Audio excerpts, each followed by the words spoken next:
Bonsoir, bonsoir à tous, bonsoir à ceux qui sont restés pour la dernière table ronde de cette journée, parce que nous ne sommes que à mi-parcours.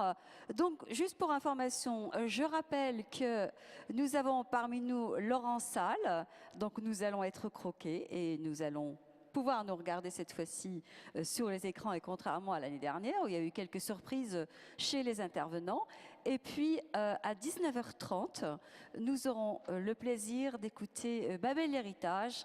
Je vous le dis depuis le début, en fait, qui nous fait l'amitié, nous fait le cadeau de nous avoir donné le jingle que vous entendez depuis le début de la semaine.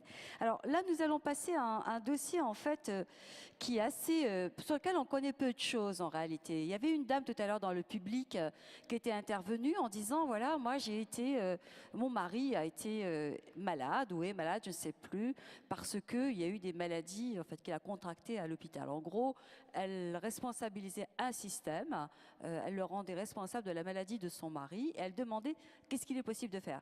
Et c'est ça en fait la question que nous posons aujourd'hui, c'est la question des class actions quand les patients se rebiffent. Nous l'avons volontairement intitulé de cette façon. Alors, nous ne sommes pas encore au stade de la société, par exemple, anglo-saxonne, où nous avons un avocat, quasiment des avocats à la sortie des hôpitaux et qui proposent aux patients et à leurs familles de les accompagner dans le rapport avec rapport judiciaire avec les médecins ou un laboratoire pharmaceutique. Néanmoins, il s'est quand même passé là une actualité, c'est-à-dire que effectivement en France, en octobre, depuis octobre, on a la possibilité d'avoir recours au class action, mais dans le domaine de la consommation. Hein, ça, il faut vraiment... Là, les personnes qui sont avec nous pour intervenir à la table ronde vont nous dire justement ce qu'il est possible, ce que dit la loi, ce qu'elle ne dit pas, et peut-être quel champ elle ouvre. Et puis nous verrons aussi avec Philippe Boya, qui est avec nous, qui représente le Conseil de l'Europe, hein, je vais vous laisser vous présenter les uns et les autres, nous verrons comment ça se passe au niveau européen. Est-ce qu'il est possible pour un citoyen même d'amener aussi un dossier auprès de vous? Alors, je vais demander, et puis avec Pierrette Offière, nous allons voir un peu plus peut-être certains dossiers, Pierrette, que vous avez pu voir en tant qu'avocate.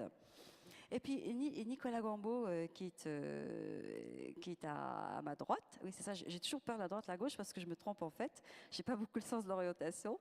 Directeur général sous-médical. Alors, j'aimerais bien que vous nous expliquiez ce que c'est. Hein. Directeur général sous-médical MASSF, prévoyance.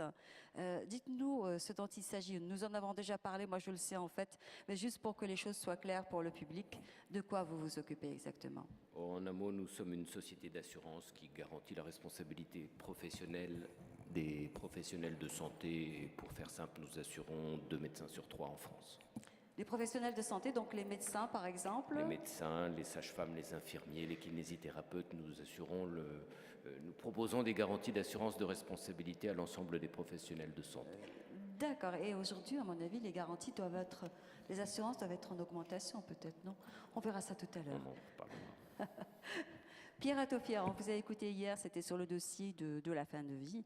Et donc, je vais juste vous proposer de vous représenter à notre public, hein, si vous le voulez bien. Alors, je suis Pierrette Offière, je suis avocat honoraire. Ça veut dire tout simplement que je suis à la retraite depuis quelques mois. Mais ça fait bien de dire avocat honoraire.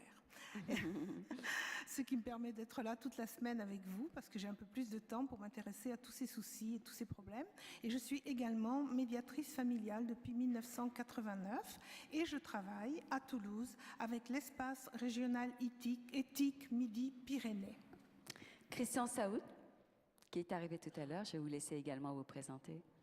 Alors moi, je suis un militant associatif avant tout. Je ne suis pas là dans mon exercice de professionnel de magistrat administratif, qui est d'ailleurs terminé, mais je suis là dans mon engagement associatif, puisque j'ai présidé AIDE, l'association de lutte contre le sida, pendant près d'une dizaine d'années, avant de présider le collectif interassociatif sur la santé, qui comporte une quarantaine d'associations aujourd'hui, qui sont pour une part des associations de patients, dont certains des représentants sont d'ailleurs dans la salle, des associations familiales, des associations de consommateurs, des associations de personnes handicapées et des associations de personnes âgées. Philippe Boya, qui est régulièrement avec nous au Forum de bioéthique. Avec grand plaisir d'ailleurs, comme ce soir. Je suis directeur général au Conseil de l'Europe, direction générale droits de l'homme et état de droit. C'est une direction générale qui couvre de très nombreux domaines, et notamment la bioéthique.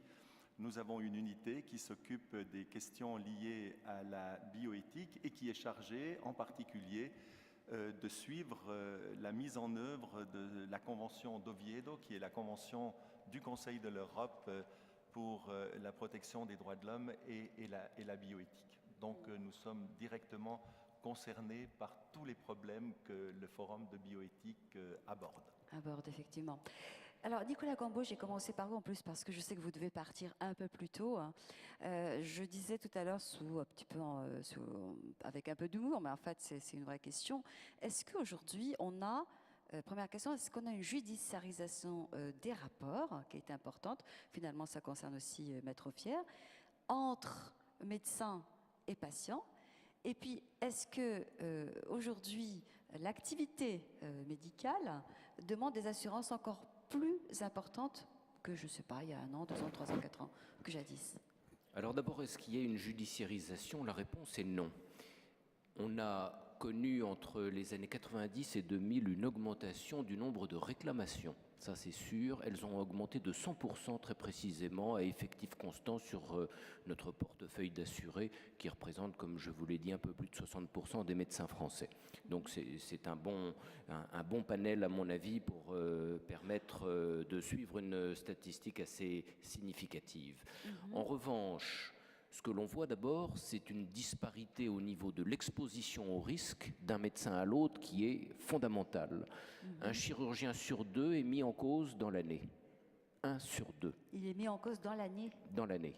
Et un médecin généraliste sur 100 est mis en cause dans l'année. Donc vous voyez que l'exposition au risque médico-légal est véritablement extrêmement hétéroclite et non homogène. Alors maintenant, la judiciarisation, ce sont le nombre de réclamations qui ont augmenté. Elles n'augmentent plus aujourd'hui.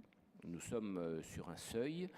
Et ce que l'on constate, c'est que la judiciarisation, au contraire, elle a plutôt baissé.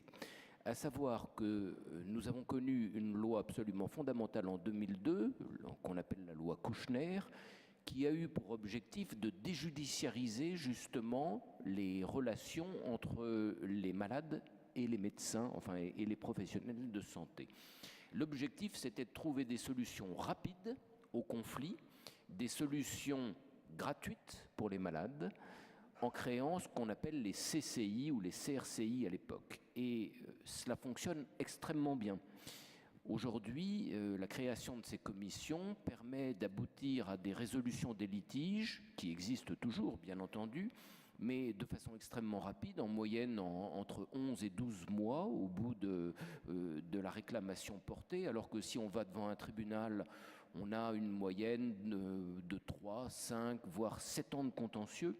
C'est extrêmement long, c'est extrêmement coûteux pour le malade, tandis que la création des CRCI, des CCI a permis justement sans bourse déliée, d'obtenir la résolution de ces litiges.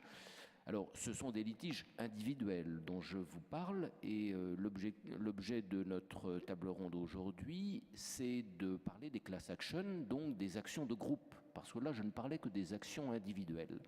Or, aujourd'hui, le paysage juridique français, il est constitué par quoi? Il est constitué d'abord par l'intervention de ce qu'on appelle la loi de consommation, une loi extrêmement importante dans le domaine qui nous préoccupe, c'est la loi du 17 mars 2014, on l'appelle aussi la loi Hamon, du nom du ministre qui l'a portée, qui a justement introduit pour la première fois dans l'ordre juridique interne en France l'action de groupe. Mais cette loi Hamon avait prévu d'exclure de son domaine à la fois le domaine de la santé et le domaine de l'environnement.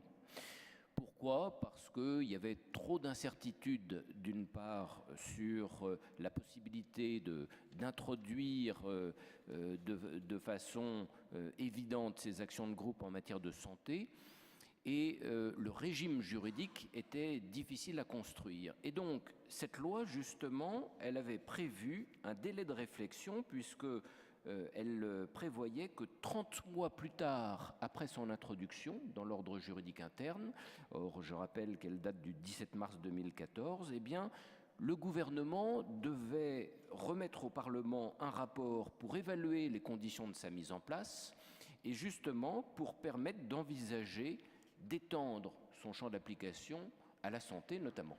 30 mois. Or, aujourd'hui, nous avons dans le projet de loi de santé qui va être débattu d'ici quelques semaines au Parlement, un projet à l'initiative du gouvernement qui vise justement à étendre dès à présent, sans cette évaluation, l'action de groupe au domaine de la santé, et je pense que c'est ce dont on va parler maintenant.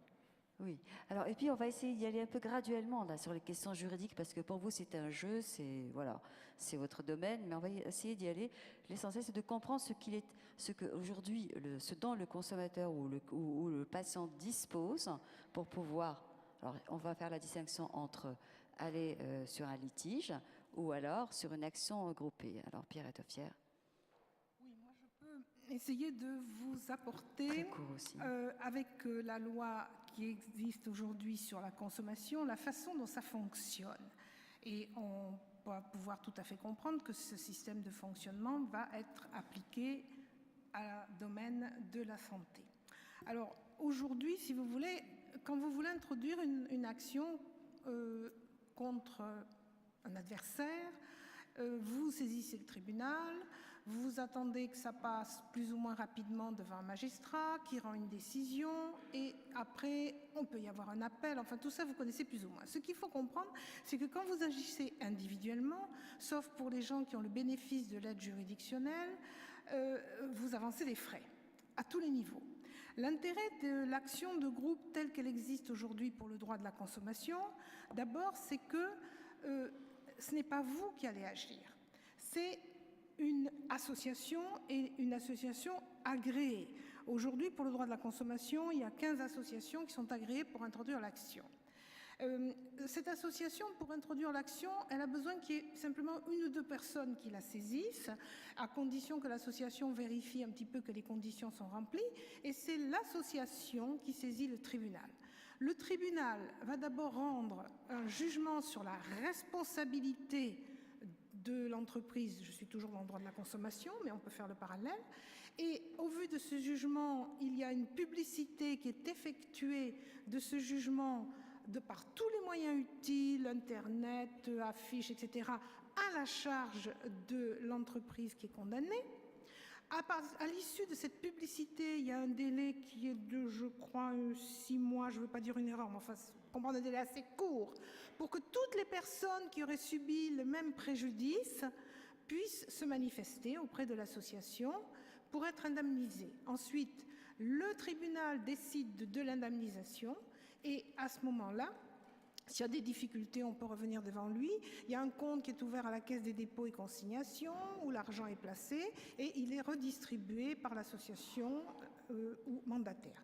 Ce qu'il faut savoir aussi, et je le dis rapidement, quitte à y revenir dans une minute, c'est qu'il existe également, et c'est privilégié, une procédure fortement recommandée de médiation. Et je vous en reparlerai, si tu veux, dans quelques minutes. Oui, on va voir ça tout à l'heure, effectivement. Alors, Christian Saoud, quand je vous ai dit, qu'est-ce qui entre de quoi dispose, je vais y arriver, le patient pour faire porter sa cause auprès des tribunaux ou avoir réparation, m'avait dit, mais il y a plein d'outils, franchement, il y en a tant que ça. Oui, parce que d'abord, avant d'aller porter sa cause, il faut que sa cause ait une allure. Bon.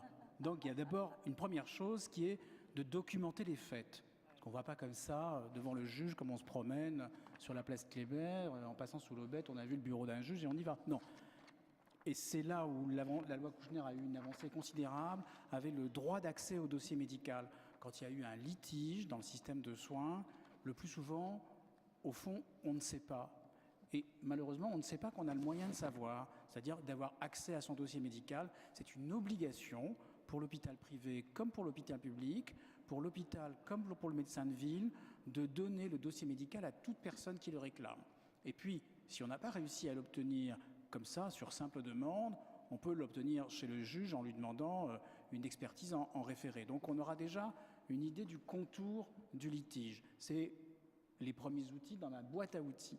Le deuxième type d'outils que j'ai sont ceux de la responsabilité médicale ou de la responsabilité d'établissement devant un juge civil pour un hôpital civil ou devant un juge administratif pour un hôpital administratif, pour aller un peu vite. On va effectivement se trouver dans les délais qui ont été indiqués par Madame, 7 ans peut-être devant le juge civil, un petit peu moins peut-être devant le juge administratif, mais de toute façon avec les procédures d'appel, tout ça prend effectivement beaucoup de temps. Et ce que dit Laurent Salles, c'est que ça va coûter l'autre bras. Oui, enfin, c'est plus compliqué que ça, parce que justement, à côté de ces procédures, il y a la médiation dont a parlé Madame, et il y a les procédures amiables dont a parlé Monsieur, devant ce qu'on appelle les commissions régionales de conciliation et d'indemnisation, avec la mise en jeu de l'Office national d'indemnisation des accidents médicaux pour un certain nombre de domaines qui sont ceux des accidents médicaux. Donc on a déjà, quand même, après ce que je vous ai dit là, pas mal d'outils, auxquels se rajoute l'action de groupe en consommation, qui, c'est vrai, exclut le domaine de la santé de son champ de compétences, mais uniquement pour ce qui concerne un accident ou une erreur médicale ou un problème thérapeutique. Mais pour ce qui concerne le prix du système de santé, l'action de groupe en consommation marche parfaitement. Il y a d'ailleurs une association parmi les 15 dont vous avez parlé qui va, dans les semaines prochaines, engager une procédure pour une clinique qui a pris la mauvaise habitude de facturer des forfaits administratifs sans base légale et à la vérité sans réalité de prestation. Donc il va y avoir prochainement, ce n'est pas à moi de dévoiler une affaire de cette nature-là, mais enfin, je vous donne en tout cas cette indication, il y aura prochainement, sur la base de la loi Hamon, une action de groupe en matière de consommation sur le domaine de la santé. Et puis, il y a effectivement les dispositions qui sont dans la loi Touraine qui visent à compléter, à donner un versant santé à cette action de groupe en consommation. Il faut quand même préciser que, pour revenir au titre que vous avez choisi, Nadia, Class Action, on n'est pas dans le régime des Class Action anglo-saxonnes. On n'est pas ici, on est plutôt dans l'action de groupe, entre guillemets, à la française, ne faisons souffrir personne. Il ne s'agit donc pas de condamner à des sanctions punitives les auteurs des faits, mais simplement à indemniser le dommage. Et d'ailleurs, dans l'action de groupe à la française en santé telle qu'elle est prévue dans la loi Touraine, même si le juge a fait une déclaration de responsabilité, il faudra une expertise pour aller chercher la réalité du dommage et respecter ce principe franco-français auquel nous tenons beaucoup, qui est l'individualisation de la réparation du dommage. Donc voilà une palette d'outils qui est déjà très importante et sur laquelle on a aussi des espoirs de la compléter, parce qu'il y a des accidents médicaux qui ne trouvent aujourd'hui ni juge, ni réparation, ni mécanisme amiable, ni rien.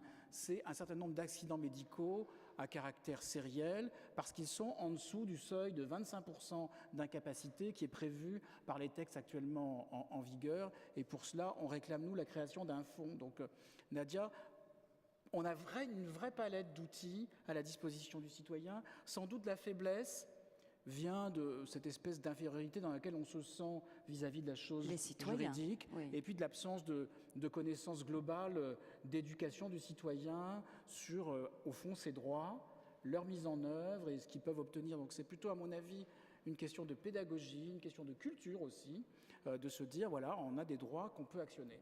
Oui, c'est ça. Et puis finalement, ça pose toute la question, parce que moi, c'est la première réflexion que je me suis faite quand vous dites qu'il y a un certain nombre, il y a ce qu'il faut comme panoplie d'outils juridiques.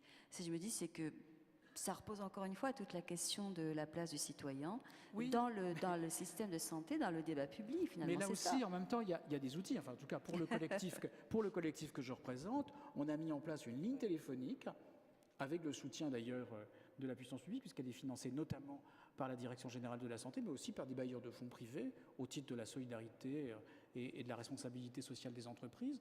Il y a une ligne téléphonique sur laquelle on répond, et on a un site internet sur lequel on peut poser une question à caractère juridique et obtenir une réponse écrite. Donc après ça, vous trouvez aussi dans toutes les associations, quand il en existe dans certaines pathologies, de l'aide et du soutien. Il y a les médiateurs, il y a les consultations d'avocats qu'on peut trouver parfois en ville, des consultations gracieuses. Dans certains mécanismes, on peut obtenir l'aide juridictionnelle. Donc voilà, mais une fois de plus, je pense que c'est le niveau d'information sur toutes ces possibilités qui est probablement pas très bien réglé dans notre pays.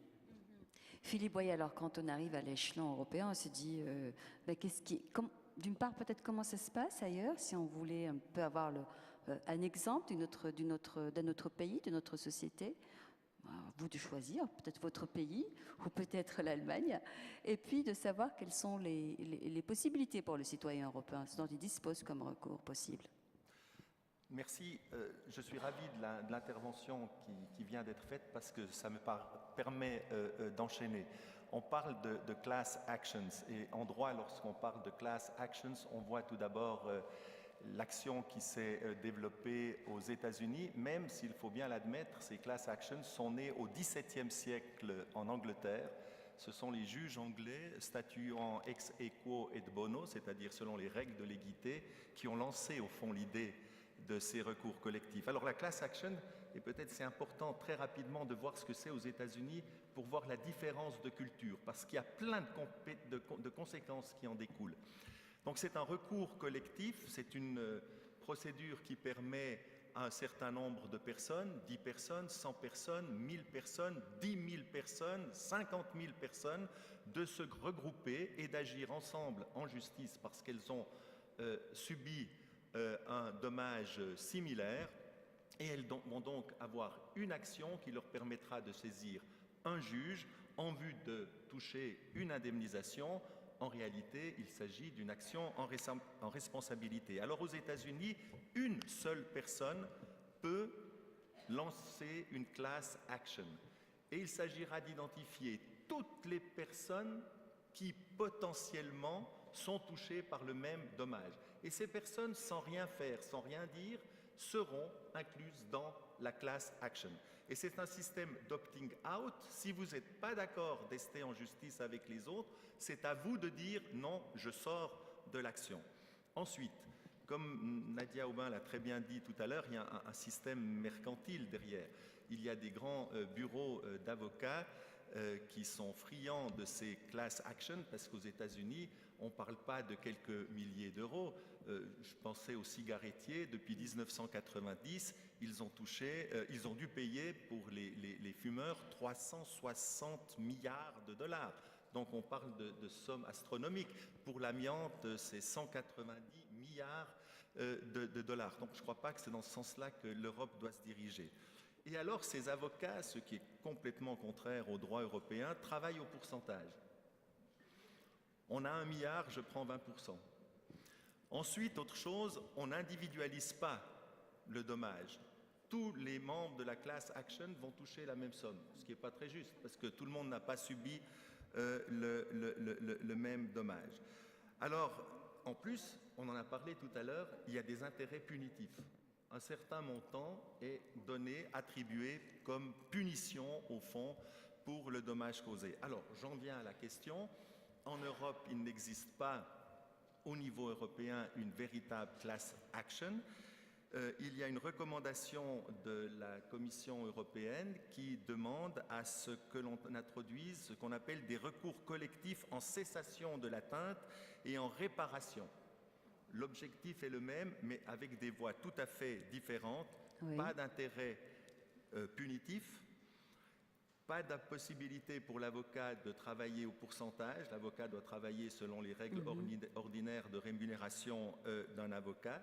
C'est un système d'opting in. Ce sont victimes de demander à faire partie de l'action collective, du recours collectif. Et enfin, chose essentielle, il y a une individualisation du dommage.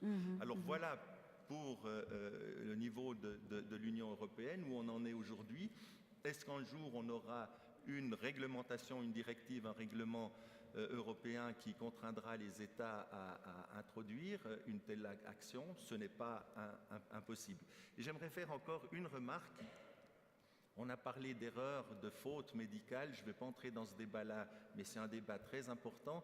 Je crois que ces recours collectifs se prêtent mal pour les actions individuelles. En cas d'une erreur ou une faute, mais je n'entre pas dans le débat, de la part d'un médecin. Je vois beaucoup plus ça pour, par exemple, les dégâts causés par la cigarette, pour l'amiante, exemple de prothèses défectueuses qui peuvent toucher des dizaines, des centaines, des milliers de personnes, ou les produits qu'on a utilisés pour la reconstruction du sein, etc. Donc je crois que c'est important de bien garder ces éléments en tête pour comprendre les conséquences que l'on peut en tirer. Class action, ça fait classe. Bon. Nicolas Gamboa, vous vouliez intervenir en complément de Philippe Boya. Oui, un tout petit complément, parce que je rejoins tout à fait ces propos. Je voulais simplement préciser à ce stade, parce que la réflexion en France sur le plan juridique, donc elle est toute récente. Il existe 4 pays européens qui se sont dotés aujourd'hui d'une réglementation sur les class actions ou sur les actions de groupe en matière de santé. On a tout d'abord l'Italie, on a les Pays-Bas, on a la Suède et l'Espagne.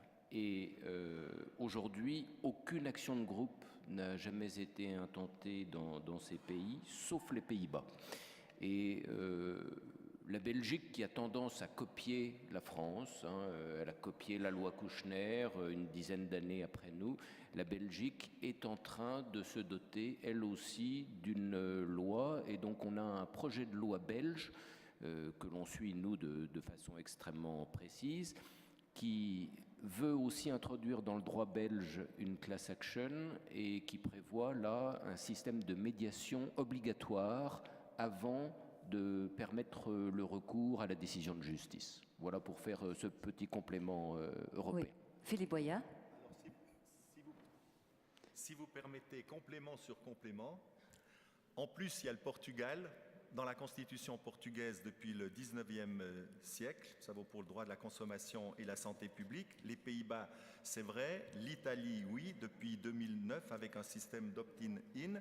La Suède, il y a l'Espagne, on vient de le dire, et l'Angleterre qui connaît quand même un système, mais qui n'est pas tout à fait comparable. Mais ça serait aussi un système d'opting-in, c'est-à-dire ce serait aux victimes de s'annoncer. On ne peut pas englober sans leur consentement ces personnes, alors que dans les autres États, c'est un système d'opting-out. C'est à la personne qui ne veut, et ça se comprend pourquoi. Parce que certaines personnes se disent « je vais toucher une indemnisation beaucoup plus élevée en agissant seul qu'en agissant collectivement ». Je ne crois pas que, enfin, on pourra débattre de cette question tout à l'heure, mais je crois que les États européens devraient absolument éviter une mercantilisation. On sent chez vous justement cette idée qu'au niveau européen, on va essayer au maximum de ne pas rentrer dans ce système de marché pour porter des causes, pour l'indemnisation, etc. On sent la réticence parce que vous l'avez dit au moins 5 fois, effectivement. Et puis Nicolas Gombault qui voulait également intervenir une nouvelle fois. Non, simplement, je voulais suggérer à M. Boya de définir, parce que pour être sûr d'être bien compris de tous les participants, la différence entre l'opt-in et l'opt-in out, parce que ça n'est pas toujours évident pour un profane, je crois. Alors, allons-y. Non, il y a du son normalement. Je crois l'avoir dit tout à l'heure. Dans le système américain, sans rien faire, vous êtes parti à l'action. C'est à vous de dire non, je ne veux pas être partie à cette action. Donc c'est opting out, vous faites un choix de sortir de l'action collective, de la class action. Par exemple, si vous êtes atteint par, imaginons, sur le cas de l'amiante. Le cas de l'amiante, il y a le cas de l'amiante. Et on est dans le système américain, c'est à vous de dire, je n'ai pas envie d'aller sur ce dossier. Voilà, si vous souffrez d'une maladie qui est la conséquence de l'amiante, vous êtes d'emblée inclus dans la class action. Si vous ne voulez pas être inclus pour des motifs qui vous appartiennent, c'est à vous de l'annoncer. Je ne veux pas être dans l'action collective, dans la class action. Opting in, c'est le contraire. Publicité, on sait qu'il y a une action pour toutes les personnes qui ont été atteintes par l'amiante et c'est à vous de vous annoncer pour dire oui, moi je veux faire partie de cette action. Alors ça peut être gagnant-gagnant parce que pour les plaignants, au fond, on se sent beaucoup plus fort quand on est nombreux plutôt que d'aller tout seul devant un tribunal. Et pour le système judiciaire, ça peut être aussi gagnant-gagnant parce que plutôt que de rendre 58 000 arrêts sur la même question, avec un arrêt, vous réglez le problème de toutes les personnes qui ont été touchées. En même temps, est-ce que, alors on va rester un petit peu en France, on va revenir à la France, est-ce que les patients français sont assez organisés? Est-ce qu'il y a assez d'associations portant pour parler au nom des patients en général, Christian Saout? Est-ce qu'on est assez organisé? J'ai pas le sentiment, moi. C'est assez contrasté. En tout cas, Ouais. c'est certain que le monde associatif français n'est pas dans l'état du monde associatif anglo-saxon. Ça n'est pas du tout la même tonalité. Pas le même paysage. D'abord parce qu'en France, nous attendons beaucoup de l'État, et dans ces modèles anglo-saxons, on est dans la mobilisation des personnes. Donc ça paraît naturel à tout le monde que ce soit, au fond, les communautés soit par territoire, soit par identité, soit par monde d'appartenance qui se mobilise. Nous, on est plutôt dans un pays où on regarde vers l'État, j'allais dire vers le souverain, en pensant qu'il va faire, et puis de toute façon, vous lui donnez largement avec votre impôt et vos cotisations pour qu'il fasse. Donc on se considère en fait un peu les uns et les autres dédouanés de nous mobiliser nous-mêmes pour régler des problèmes pour lesquels on considère qu'on a payé des impôts et des cotisations et que c'est donc aux récipiendaires de cet impôt et de ces cotisations de régler un certain nombre de sujets. Ça, c'est vraiment la culture française et c'est ce qui nous limite sans doute dans le développement associatif. Le goût de l'implication individuelle dans des phénomènes d'expression collective n'est pas un goût français. Après ça, il y a peut-être des pathologies où on se mobilise plus volontiers que dans d'autres. On peut prendre par exemple le cas de l'hypertension artérielle, où il y a peu de mobilisation associative. Il y a d'autres pathologies, où, comme la mucoviscidose, ou comme un certain nombre de maladies rares où les gens sont extrêmement mobilisés, ou bien dans la lutte contre le sida pour des raisons historiques, ou bien dans la lutte contre le cancer pour des raisons qui sont des raisons statistiques, parce que la quantité de population touchée est évidemment très importante. Donc, tout ça est assez contrasté.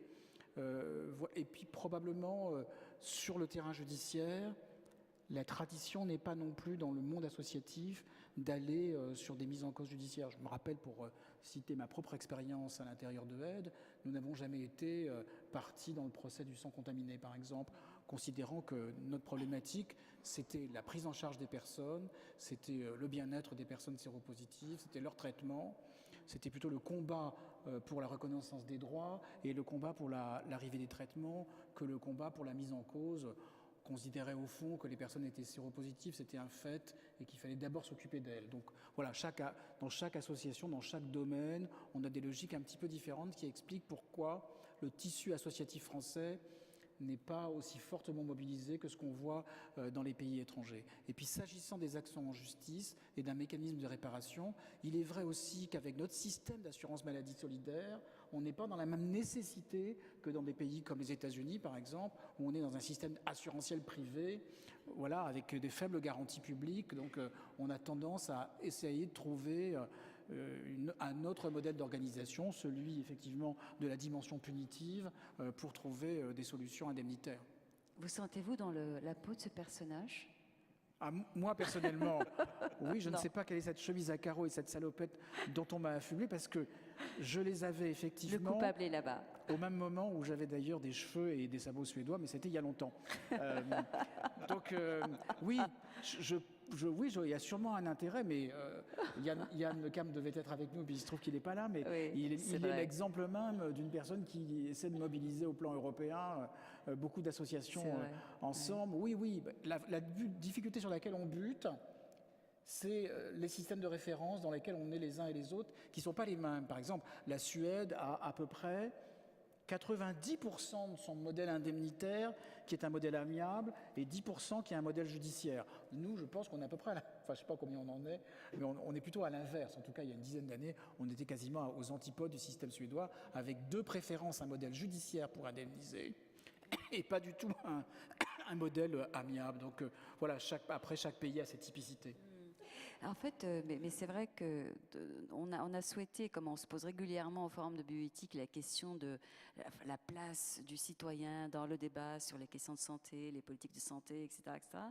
Et on a souhaité effectivement mettre un focus sur le cas du sida, parce que il nous semble intéressant de voir de quelle manière, sur cette maladie-là, il y a eu une forte mobilisation des patients eux-mêmes qui ont poussé le corps médical, qui ont poussé les politiques, qui sont vraiment pris en main, quoi. Donc ça, on le verra effectivement en plus en présence de Daniel Defer.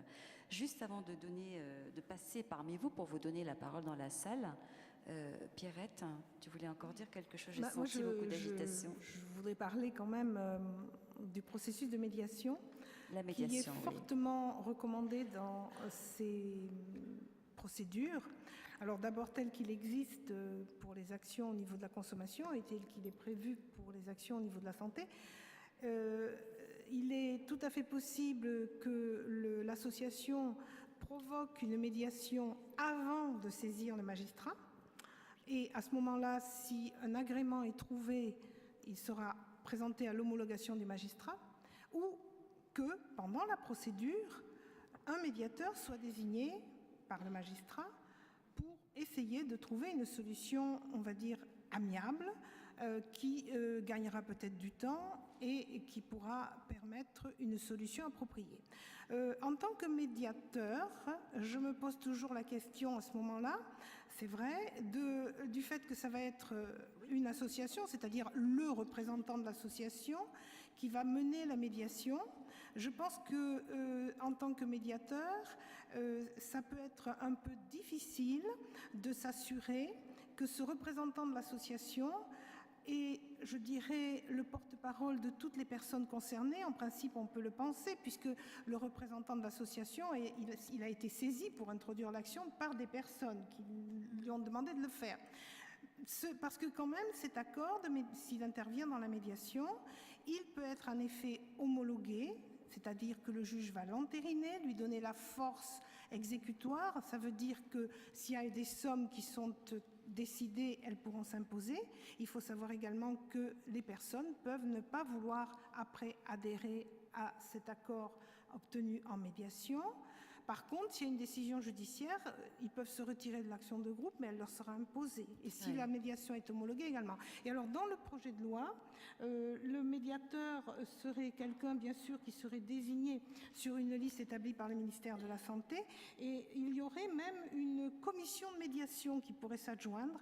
Ça, c'est tout à fait quelque chose d'un peu particulier, parce que quand on est en médiation, en principe, on a un médiateur ou deux en comédiation, mais le mot commission de médiation présente un niveau supplémentaire. Et juste pour finir, je voulais dire que cet aspect de la médiation présente de plus en plus à tous les niveaux, et on le retrouve là, comme on l'avait hier aussi, retrouve, si vous voulez, le fait qu'on demande beaucoup plus aux personnes de communiquer autour du conflit pour éviter justement qu'il devienne un litige, c'est-à-dire la saisine d'un juge. D'accord, merci. Alors Philippe Boya d'abord, et puis Nicolas Gambo également, qui pose une question à laquelle il aimerait répondre, c'est pourquoi cette loi? Alors Oui, Philippe moi, Boya. j'aimerais juste faire encore une réflexion sur les conséquences indirectes des class actions. Dès qu'une action collective est engagée, il y a une pression énorme qui s'exerce, par exemple, sur les industries pharmaceutiques ou sur l'entreprise qui produit l'objet défectueux. Et donc cette pression, souvent, a pour conséquence que l'entreprise retire d'elle-même, avant que l'action judiciaire ne soit achevée, retire le produit ou le médicament défectueux. Et ensuite, une chose importante, c'est que c'est terrible, parce qu'on est plus attiré par la caricature que parce que... Mais c'est bien, ils sont magnifiques. Particulièrement ça vous, permet Nadia, d'étendre en je fin trouve de qu'il vous a journée. vraiment bien dans la plume. Oui, c'est ça. Et donc, pour revenir à ce que disait Madame tout à l'heure, très souvent, ces class actions ne se terminent pas par une décision judiciaire, mais par un règlement amiable, parce que l'entreprise concernée a tout intérêt à anticiper, en tout cas aux États-Unis, en Europe, comme on connaît moins bien le système. Donc, il y a des effets collatéraux. Vous vouliez intervenir, Christian Saoud? C'est sûr qu'il y a un vrai débat aujourd'hui, à l'occasion de la loi Touraine, sur la place de la médiation dans le processus d'action de groupe, parce que, évidemment, nous les voyons venir. Une petite indemnisation amiable vaut mieux qu'un vrai procès. Donc, je pense qu'on sommes, nous, en ce qui nous concerne, en tout cas, assez opposés à l'idée de cette médiation. On voudrait l'action de groupe, mais un peu sèche, sans le liant de la médiation. D'accord. Tu pourras répondre tout à l'heure, Perrette. Nicolas Gambo, la question, pourquoi cette loi? Et on peut passer D'abord, dans si la vous me salle. permettez, je vais être très rapide, mais bien sûr, je ne peux que souscrire aux propos de Philippe Boya. La class action ou l'action collective, c'est une arme de dissuasion massive. C'est comme ça qu'elle est conçue. Et je pense que à partir d'un tel risque, l'industriel, parce que comme vous allez le voir essentiellement, ce sont les producteurs de produits de santé qui sont concernés. Pas exclusivement, mais essentiellement. Et donc, dans les produits de santé, vous avez bien sûr les médicaments, vous avez les fournisseurs de prothèses. Toutes les actions que l'on a pu connaître aujourd'hui dans les différents pays en matière de class action, en matière de santé, ont pour origine des produits défectueux. Alors pourquoi cette loi maintenant? Mais le dessin que l'on a vu il y a un instant est parfaitement d'actualité. pour d'abord une raison juridique qu'on a rappelée avec Christian Saou, à savoir que la loi Kouchner de 2002 a permis des avancées fantastiques, mais elle est réservée aux accidents qui engendrent les conséquences les plus graves. 25% d'AIPP, un arrêt de travail de 6 mois et d'autres conséquences. C'est extrêmement important et beaucoup de conséquences néfastes de traitement, d'actes de soins, d'hospitalisation ne peuvent pas faire l'objet justement d'une saisine de CCCI ou CRCI. Et puis dernière chose, bien entendu, ce sont les drames, plus exactement les scandales sanitaires que nous avons connus, qui ont été à l'origine de l'élaboration de ce texte. En premier lieu, le scandale du Mediator, et en second lieu, le scandale des prothèses PIP, où là, véritablement, le gouvernement a pris la conscience de la mesure des difficultés pour les patients d'agir, d'obtenir une réparation, et du fait qu'on se trouvait dans ces deux cas en présence de malades qui avaient subi le même type de préjudice, alors évidemment avec une individualisation, comme on l'a dit, qui est nécessaire, parce que chacun dans sa chair a pu subir des conséquences différentes, mais qui avaient toutes le même fait générateur, la même origine, le même produit défectueux. Et donc c'est sur la base notamment de ces deux affaires, mais principalement de ces deux scandales que le projet de loi a été élaboré.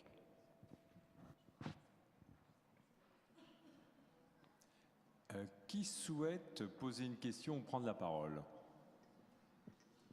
Monsieur. Oui, monsieur.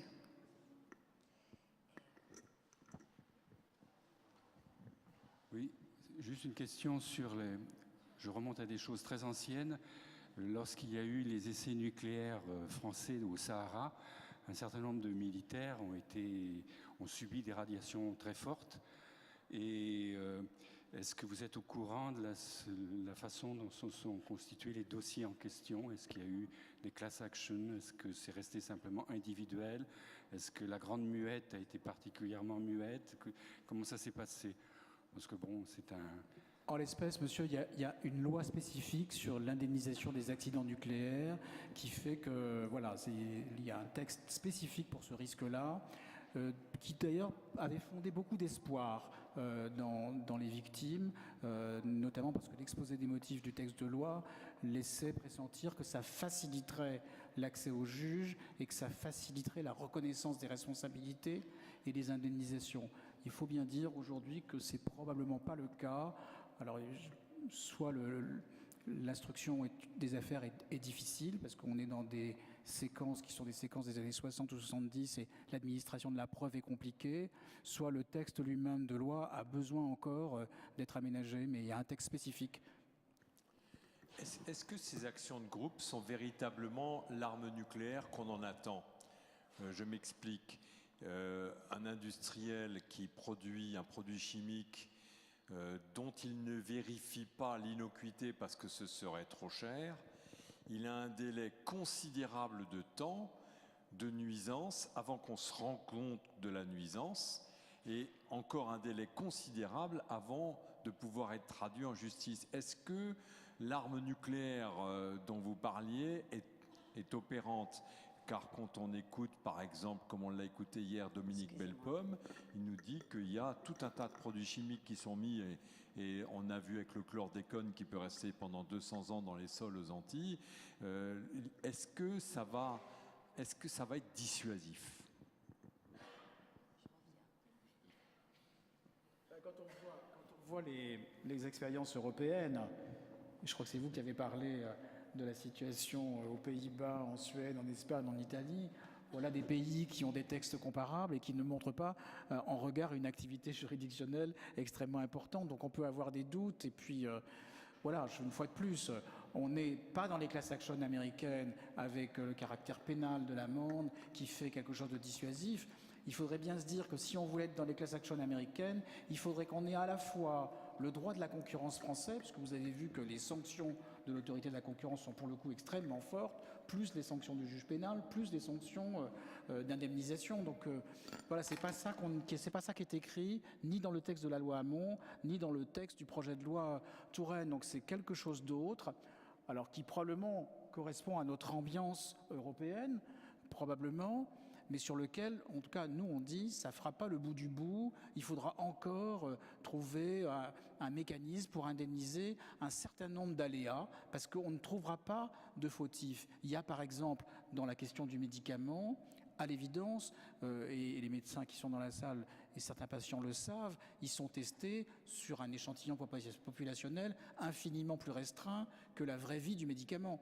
Donc il y a des risques systémiques inhérents au médicament, il y a des aléas systémiques du médicament qui ne se produisent que quand on a un échantillon de 100 000, 200 000, 1 million de consommateurs de ce produit. Et pour cela, il faudra bien trouver un autre mécanisme que ceux qui ont été évoqués là.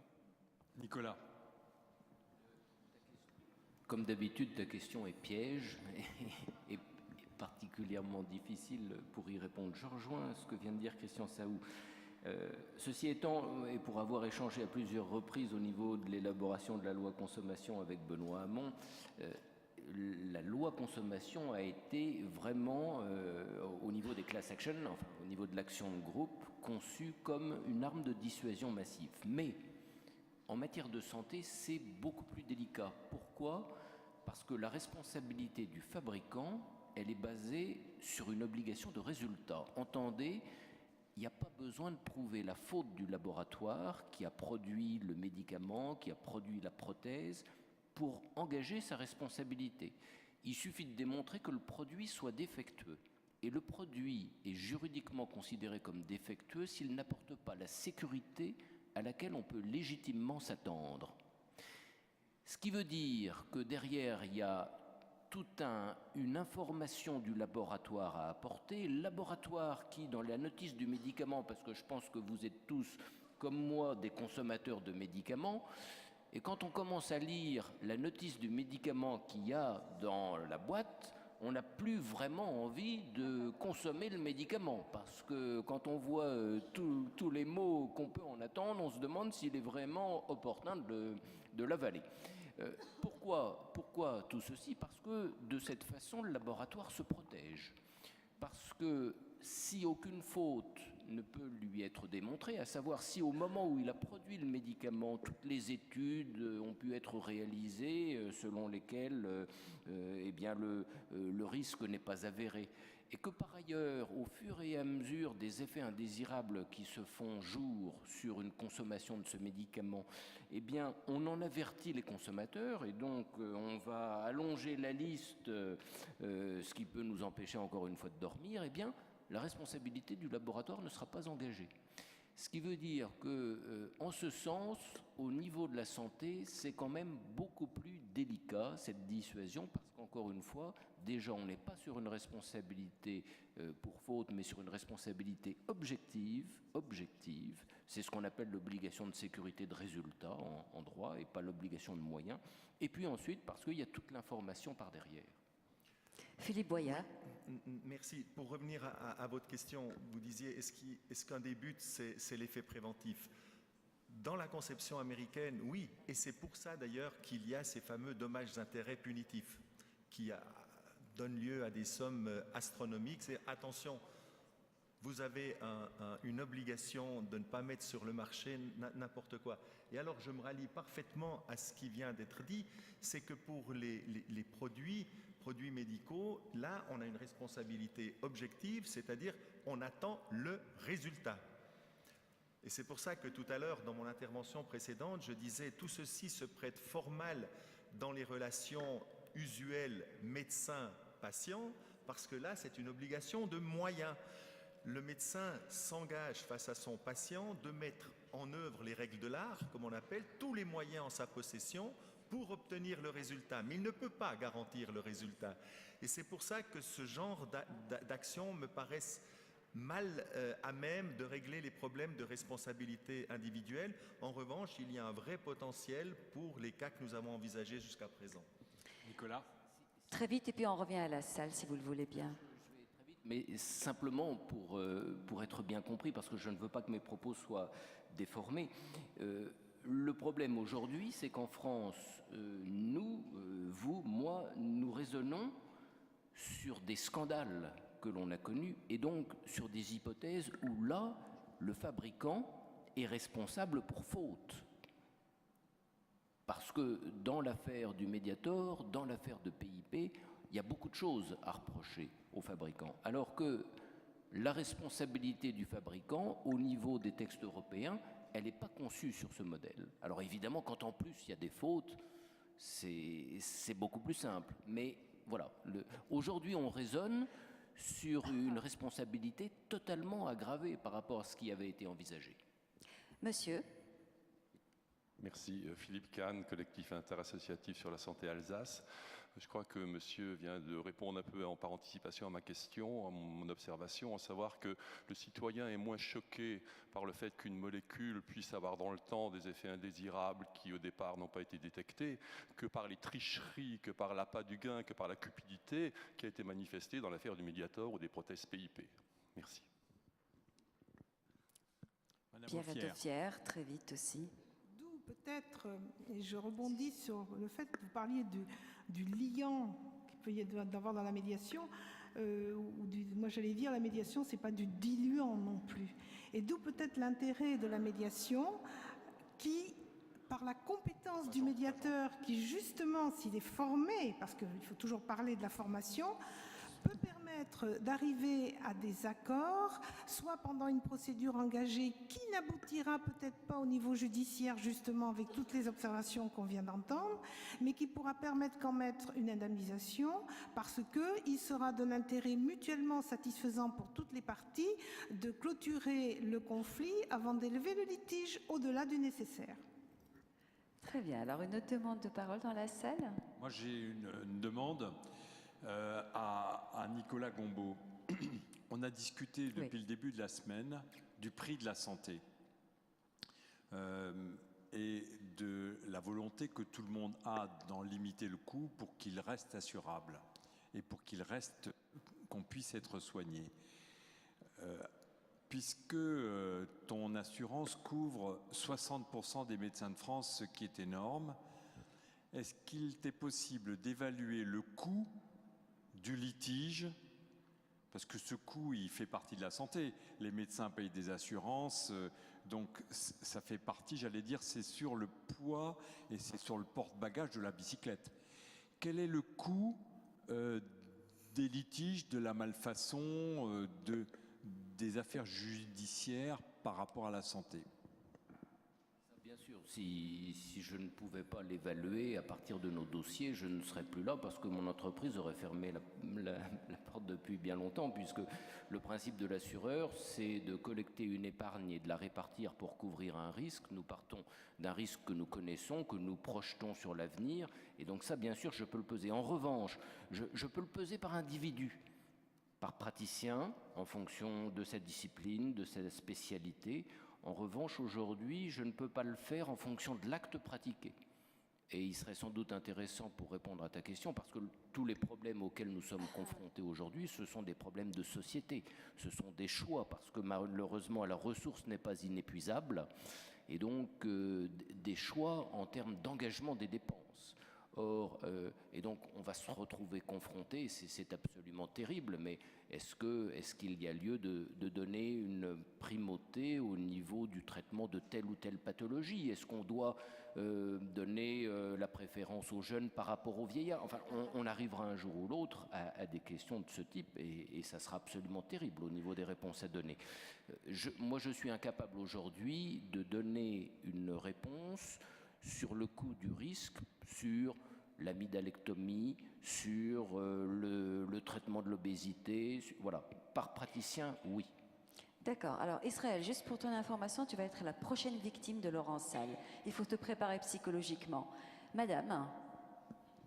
Bonsoir, merci vivement pour votre intervention. J'aurais une question plutôt par rapport au cadrage juridique.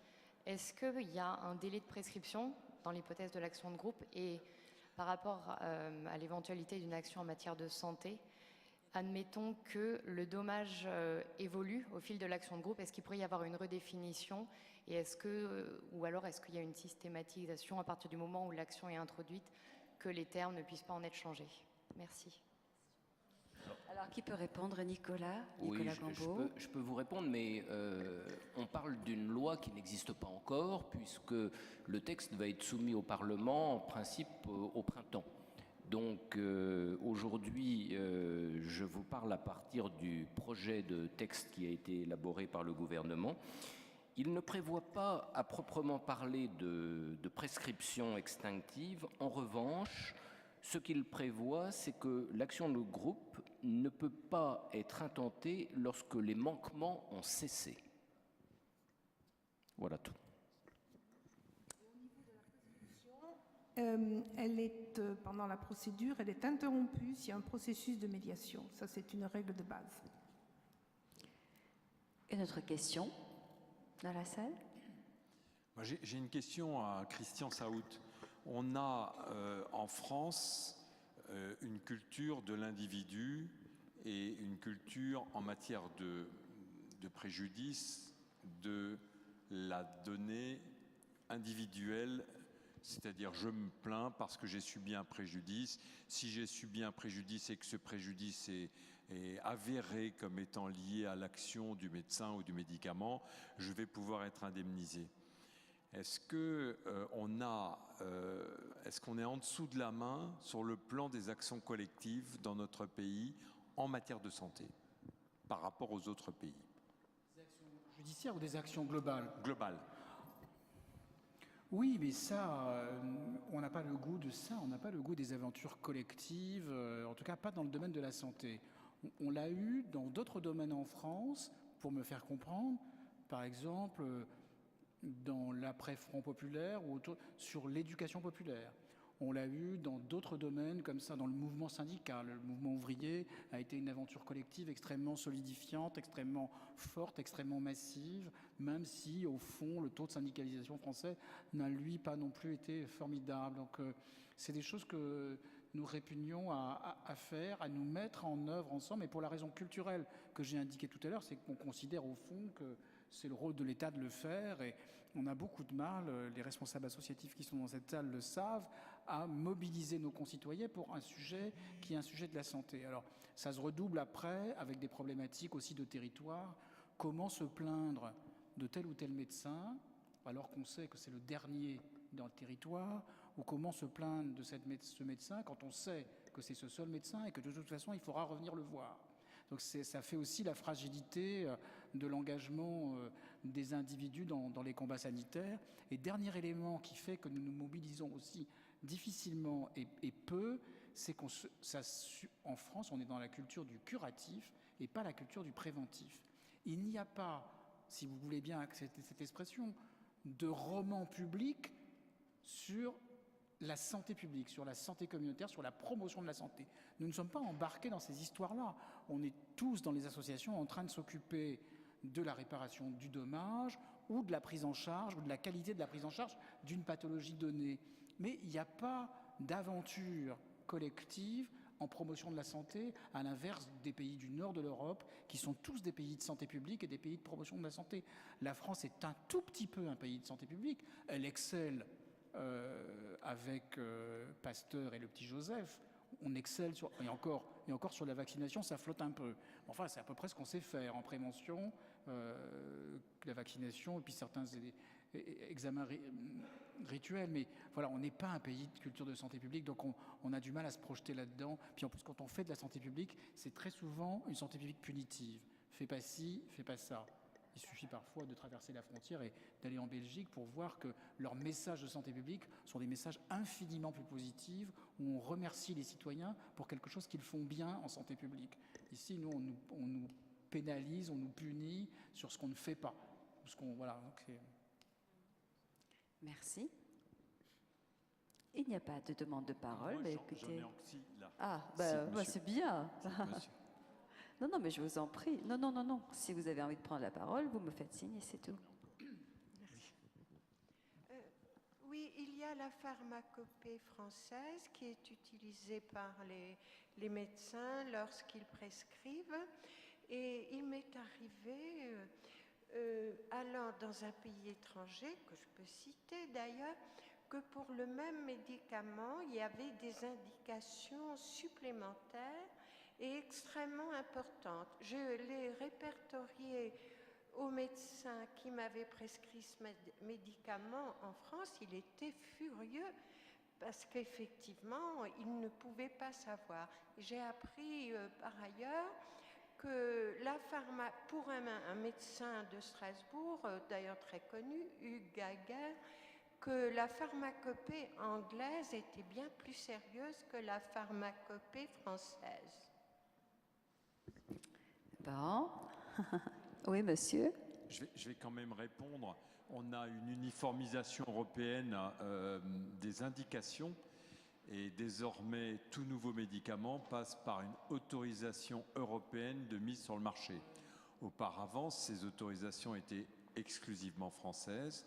Désormais, depuis pas mal d'années, on a une pharmacopée commune à toute l'Europe.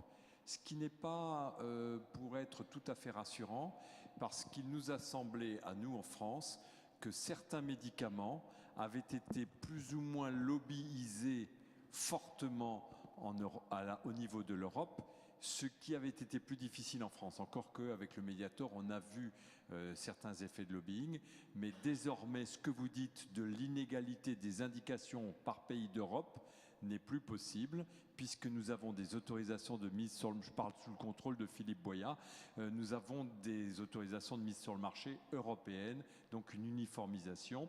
Et certains médicaments qui sont fabriqués, par exemple en Asie, etc., c'est à la charge de la France, alors que le médicament a été autorisé par l'Europe, d'aller vérifier que, par exemple, tel ou tel générique est fabriqué correctement. Et la France vient de retirer massivement un médicament qui était fabriqué en Asie et dont on venait de visiter en Inde les chaînes de fabrication qui n'étaient pas du tout secure.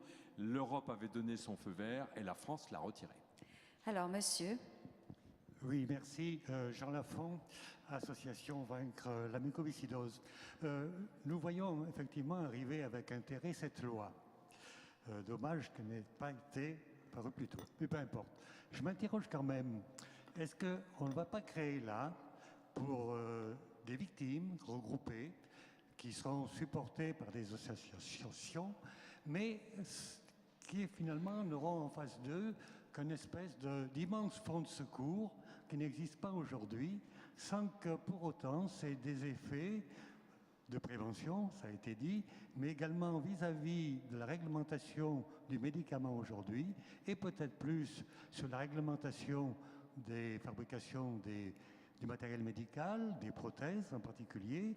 Est-ce que vraiment ça aura un effet d'amélioration de cette réglementation et un effet, comment dire, moral vis-à-vis des laboratoires et des fabricants? Alors, qui veut répondre? Christian Saoud. Je crois jamais personnellement que les condamnations ou les réparations sont faites pour faire de la prévention. Les condamnations, c'est fait pour condamner quelqu'un, c'est fait pour lui notifier une sanction au nom de la morale collective, et la réparation, c'est fait pour indemniser le trouble de la personne. Donc, la prévention, c'est un autre sujet sur lequel nous n'avançons pas de manière extrêmement importante. Il reste encore beaucoup de travail à faire depuis ces importantes batailles qui étaient les batailles du nosocomial dans les années 90. Tous ces procès qui ont été faits notamment dans un certain nombre de cliniques à cause des risques liés à des interventions chirurgicales ont permis d'élaborer une réglementation française plus forte en matière de prévention des accidents médicaux. Mais il y a encore beaucoup à faire, et beaucoup à faire sur des choses extrêmement simples. Il y a un petit film de l'association Le Lien qui s'appelle, je crois, Aïe mes bijoux, et où on explique qu'on ne devrait voir ni bague, ni gourmette, ni chevalière dans l'espace médical, et qu'on devrait effectivement se laver les mains en permanence. Et il suffit de regarder comment c'est dans un hôpital étranger et comment c'est dans un hôpital français. On peut rentrer à peu près n'importe comment, ne pas se laver les mains. Voilà, c'est assez étonnant. Donc des choses simples mais simplissimes, de l'ordre de la prévention des risques dans l'espace hospitalier, par exemple, ne sont pas faites, et pareil dans un certain nombre de cabinets médicaux. Donc voilà, c'est une absence de culture dans notre pays. On a beaucoup progressé, personne ne dit l'inverse, mais il reste encore beaucoup à faire. Alors, très vite, Nicolas Gambeau, avant de donner également la parole à monsieur qui a levé la main, et de passer à Babel l'héritage. Je vais être très rapide. Merci. Monsieur, non. La réponse, c'est non. Je rejoins tout à fait ce qu'a dit Christian Saout, mais vous nous avez dit, j'ai l'impression qu'on est en train de créer un fonds de secours, mais que ça ne va rien faire pour la prévention. On ne crée pas du tout un fonds de secours avec cette loi. Le gouvernement s'y est refusé. Pas un euro au niveau des actions de groupe. Vous vous méprenez dans l'objet de la loi. Le responsable, ça sera celui qui sera désigné par le juge. Très bien. Mais après, ça sera sur ses fonds propres ou sur les fonds de son assurance à indemniser. Il n'y a aucune intervention d'un quelconque fonds. Et c'est justement là un gros problème aujourd'hui en termes de financement. Et à titre d'exemple, si on avait connu une action de groupe en matière de prothèses PIP, eh bien, je peux vous dire qu'on en aurait très vite vu les limites de cette loi. Parce que, pour faire simple, je ne veux pas être trop long, mais aujourd'hui, PIP, la société, est assurée à hauteur de 3 millions d'euros. Ce qui veut dire qu'on sait très bien que cette somme est totalement insuffisante pour assurer l'indemnisation de la totalité des victimes. S'il y avait une loi qui permettait de l'action de groupe, eh bien, le temps qu'on mette en place toute cette action de groupe, que le juge statue sur la responsabilité, et puis qu'après, il y ait toutes les expertises individuelles pour indemniser chaque femme, eh bien, je peux vous dire qu'on se serait très vite aperçu que ce n'était pas suffisant, d'où l'intérêt à ce moment-là pour certaines femmes de ne pas se joindre à l'action de groupe et d'agir directement devant le juge à titre individuel, et là, elles auraient été indemnisées. Ce qui fait qu'on va de cette façon, et c'est un des gros travers de la loi française dont on va parler là au Parlement d'ici quelques semaines, c'est que vous n'avez aucun fonds étatique derrière pour garantir l'indemnisation, et si la garantie de l'assureur et ou la garantie de la société qui a pu déposer son bilan, le fabricant, est insuffisante, eh bien, à ce moment-là, les victimes n'auront que leurs yeux pour pleurer. Et là, c'est un véritable danger de cette loi. Merci, monsieur. Oui, je pense, pour la prévention, enfin tous ces sujets, je pense qu'il y a une question de fond en France, c'est le droit positif. En fait, vous pouvez attaquer une personne que si vous avez défini une faute. En gros, c'est ça. Je pense qu'il y aurait une grosse réforme à faire pour encourager, je dirais aussi les producteurs, non pas à faire tout ce qu'il faut pour qu'on ne les coince pas, ce qui coûte d'ailleurs une fortune à l'État pour prouver la faute du producteur, et donc qui affaiblit, à mon sens, l'État. Une autre réforme à faire pour pousser les producteurs à montrer que leur produit est bon, donc aller dans le sens de la prévention. Donc je pense qu'il y aurait également une réforme de fond au niveau du droit à faire. Bon, Eric, Christian. Il y a sûrement un effort à faire au niveau du droit. Il y a aussi un effort à faire au niveau des process de gestion des hôpitaux publics ou du système de soins globalement. Mais la culture du retour d'expérience en France existe extrêmement peu. Autant on l'a par exemple dans le domaine de l'aviation civile, il n'y a pas un accident d'aviation civile sans que tout le monde se mette autour d'une table pour avoir un retour d'expérience. Et en France, il faut attendre un accident médical dans un hôpital, si possible vendredi, pour que les médias s'en emparent le samedi et le dimanche, pour que la ministre ou le ministre aille sur le terrain le lundi et commande un retour d'expérience pour le mardi. Donc ça ne fait pas partie de l'exercice, je dirais, introspectif normal des acteurs du système de soins que de se pencher sur ce qui n'a pas marché. Et du coup, effectivement, il y a un transfert du débat dans le prétoire, puisqu'on n'est pas capable de le faire, au fond, dans la vie normale. On va le faire chez le juge et on va essayer d'attraper tous les éléments pour venir administrer la preuve. Et voilà, c'est sans doute une des difficultés dans lesquelles on se trouve, mais on est sur des des évolutions de culture qui, vous le savez, sont très très longues. Et dans la santé, d'ailleurs, on a tous des espoirs, et notre ami vient de le dire, des espoirs un peu fétichistes sur tel ou tel texte de loi ou sur tel décret, mais les décrets et les lois ne changent pas les comportements. Et ce sont nos cœurs et nos âmes qui changent les comportements, et ça suppose d'échanger les uns avec les autres, comme on le fait ici, de fabriquer du débat public, de fabriquer aussi un peu d'indignation pour dire qu'on n'a plus envie que ça continue comme ça. Je pense que c'est un des intérêts du forum de bioéthique ici, que de montrer des indignations sur un certain nombre de sujets. Oui, on va rester effectivement sur ce mot pour la fin. Merci à vous les intervenants, merci à vous qui êtes restés là. Je vous invite à garder encore votre place 5 petites minutes parce qu'il y a la troupe Babel, l'héritage, qui nous fait l'amitié et qui nous fait un très très beau cadeau en nous faisant un jingle. Et en plus, ils sont venus ce soir, ils vont se produire avec nous ici sur scène en direct. On les attend, c'est à vous.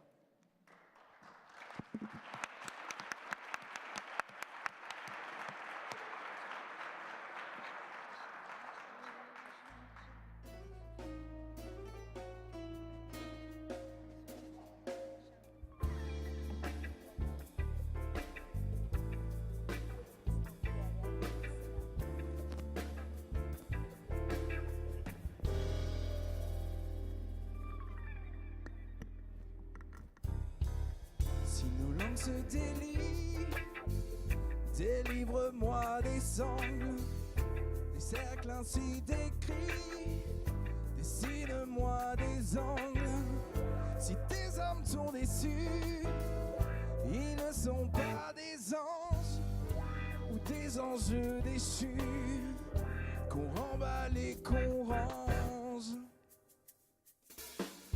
Que nos langues se mélangent, se mélangent nos langues, apprendre à désapprendre, c'est le monde qui change. De Babel est né l'espoir.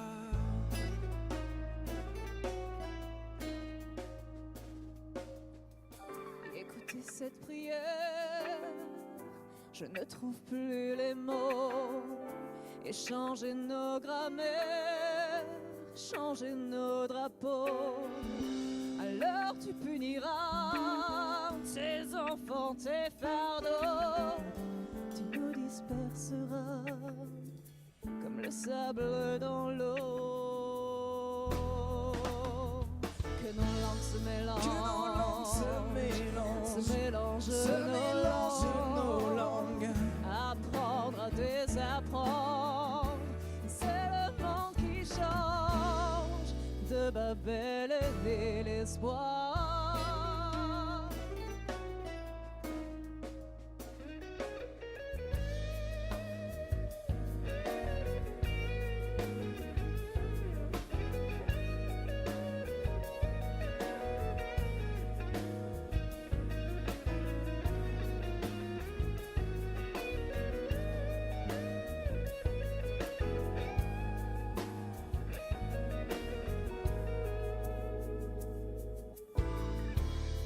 Ta volonté, tour à tour tout s'écroule.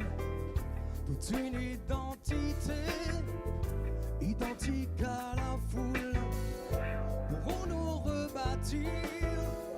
Tu nous laisses une chance. Un monde où l'être uni scellerait notre alliance.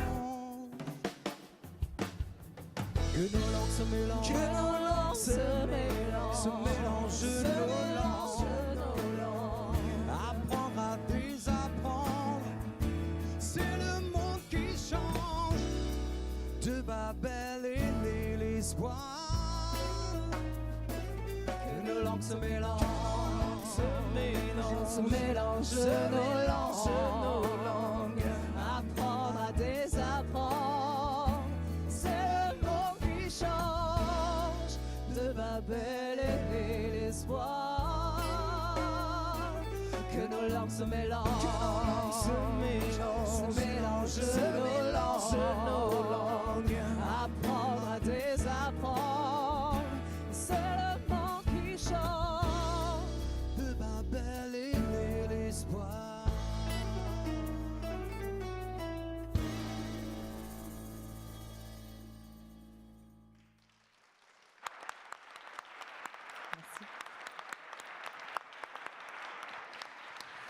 Merci, merci beaucoup. Raphaël ne part pas, juste.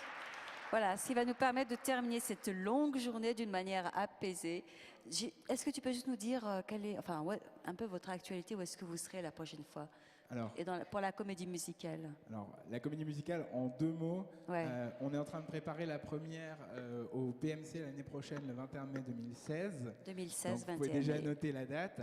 Le projet se base vraiment sur des valeurs de vivre ensemble et on pense qu'aujourd'hui, plus que jamais, on a besoin de ce genre de message, même si souvent on a tendance de dire que c'est un peu naïf. On assume cette naïveté et on pense qu'on a besoin d'un peu de positif, encore plus aujourd'hui, même si ça fait longtemps qu'on porte ce message.